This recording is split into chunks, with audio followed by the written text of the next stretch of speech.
heart of the dense, ancient forest stood an old house, its wooden beams creaking with the weight of centuries.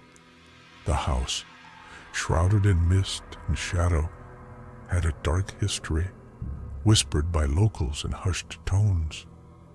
No one had lived there for decades, not since the disappearance of the Finch family.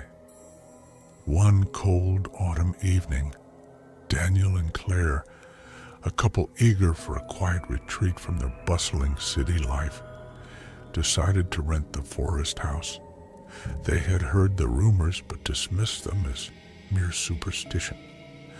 The allure of isolation and nature's embrace was too enticing. The first night was peaceful. They sat by the fireplace, the crackling of the flames mixing with the whispers of the wind outside. As they retired to the master bedroom, they were lulled to sleep by the sounds of the forest. In the middle of the night, Claire awoke to a faint, rhythmic tapping. She turned to see Daniel sleeping soundly beside her. The noise seemed to come from downstairs. Grabbing a flashlight, she ventured out of the bedroom, the wooden floorboards groaning under her weight. The tapping grew louder as she descended the stairs. It led her to the basement door, slightly ajar. Claire hesitated, but convinced herself it was just her imagination. She pushed the door open and shone the flashlight down the narrow steps. The beam of light cut through the darkness, revealing old, dust-covered furniture and broken tools. The tapping had stopped. She turned to go back to bed when she heard a whisper, barely audible, "Help me." Heart-pounding, Claire hurried back to the bedroom, convincing herself it was just the wind. The next day, Daniel explored the forest while Claire stayed back to write. As she sat at the antique desk, she noticed an old journal in the drawer. The leather-bound book is brittle with age, its pages yellowed and torn. Curiosity got the better of her, and she began to read. The journal belonged to Sarah Finch, the last occupant of the house. It detailed her life with her husband and 2 children. The entries were mundane at first, but as Claire read on, they grew darker, filled with mentions of strange noises, moving shadows, and a sense of being watched.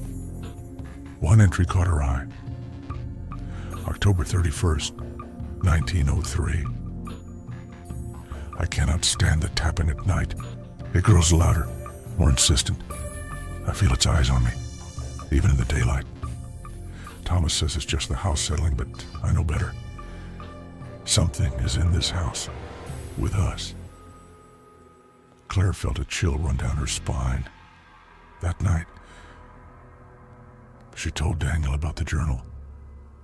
He laughed it off, blaming it on their overactive imaginations. But Claire couldn't shake the feeling of dread. That night, the tapping returned louder and more insistent.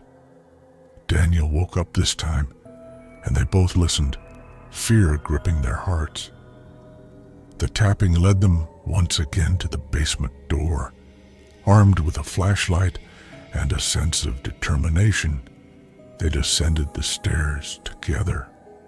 The basement was colder than before, and the air felt thick and oppressive. As they searched, the tapping seemed to come from the walls themselves. Daniel approached an old wooden wardrobe and pulled it open. Inside, they found a hidden door, its edges sealed with old wax.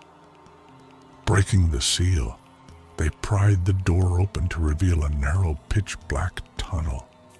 The tapping grew louder, echoing from within. With trepidation, they crawled through the tunnel, the sound guiding them deeper into the earth. After what felt like hours, they emerged into a small underground room. In the center stood a stone altar, covered in strange symbols and dried blood. Around it lay the skeletal remains of several people, their faces frozen in eternal screams.